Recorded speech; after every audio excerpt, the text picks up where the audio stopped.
Here's what I hear nearly every consultation. Let's wait. Now isn't the right time.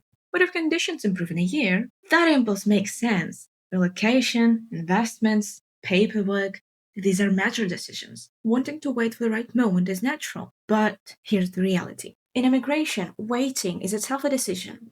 And that decision has a real measurable cost. Today, I'll show you exactly what the cost looks like in numbers, timelines, and opportunities that disappear. At Netland, we specialize in relocation, business immigration, and real estate investment across Europe. For over 15 years, we've guided clients from their first residence permit through to citizenship, and we've watched the landscape shift dramatically over just the past few years. In this video, we'll break down what actually happened to European residence and citizenship programs, what's closed, what's gotten more expensive, and why waiting for the perfect moment almost always costs more than making a well-timed informed move now. The facts.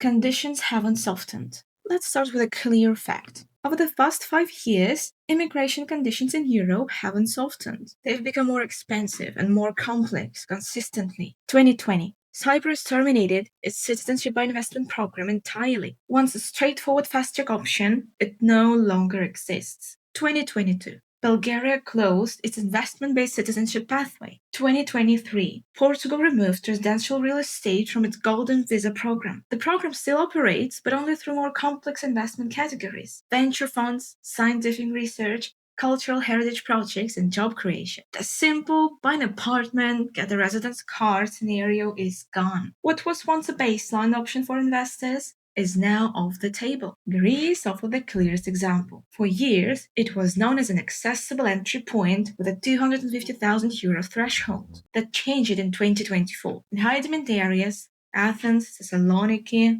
Mykonos, Santorini, and islands with population over 3,100, the minimum is now €800,000. The €250,000 option survives only for converting commercial property to residential use or restoring cultural heritage sites. Put simply, accessing the location where people actually want to live now costs more than 3 times as much. That's the real price of waiting. The 3rd of April, 2025. Spain terminated its Golden Visa program entirely. Clients who spent 2 years watching the market, waiting for conditions to stabilize, discovered the program had ended. Obtaining Spanish residence through real estate investment is no longer an option. What's changed for non-EU applicants? Middle East and Asia. Beyond program closures, 3 practical barriers now affect applicants from outside the EU, and these are especially relevant for clients from the Gulf region and China. Banking and source of funds verification. EU banks have significantly tightened KYC, that's client verification, and AML, anti-money laundering procedures. For applicants from the Middle East and China, this means bank routinely requires detailed documentation of fund sources,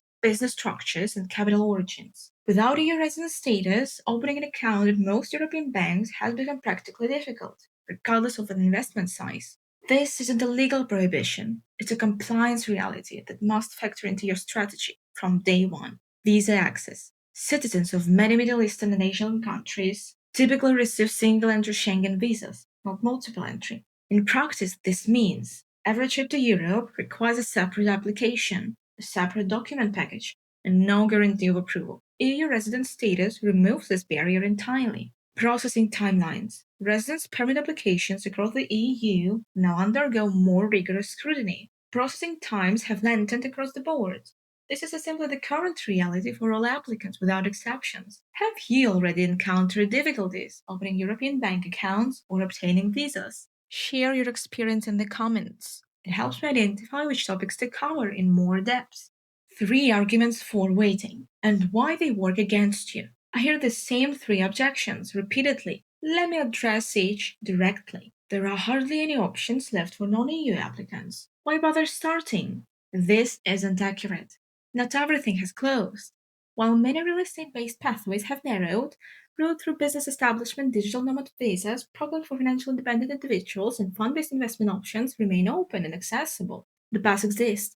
They simply demand more careful legal preparation and professional guidance than before. I'll wait and see if new programs open up. Let's look at the data. The consistent trend since 2020 has been program closures and rising entry cost. not new opportunities emerging. Banking on future openings isn't supported by any observable pattern in European immigration policy. Getting residence status means I'd have to relocate immediately, and I'm not ready for that. This is a common misconception. Not all programs require changing your primary residence. Investment based programs, in particular, often require only minimal physical presence. In Portugal, for example, the investment visa requires just 14 days of stay over a 2-year period. You continue living where you're comfortable, but you gain a secure legal foothold in Europe, status that guarantees entry at any time under any circumstances. Employment based or financial independent programs do typically require regular presence. The right choice always depends on your specific situation and goals. What this looks like in practice: those who began this process in 2022 or 2023 now hold valid European residence permits, functional European bank accounts, and full freedom of movement. The inquiries we receive today are no different from those we received 3 years ago. The landscape is what's changing. Fewer programs available, high re-entry thresholds, longer processing times, fewer backup options. So the question isn't whether you need to physically relocate tomorrow. The question is, does it make sense to establish a legitimate European pathway for yourself now while it's still available? If you've made it this far, this isn't an abstract question for you. And if you want to understand which option is realistic for your specific situation, book a consultation with a plan via the link in the description. We'll review your goals, family composition, budget, and timeline, and give you a clear, actionable picture of which country, which program, and which pathway to residence and citizenship actually fits your situation right now.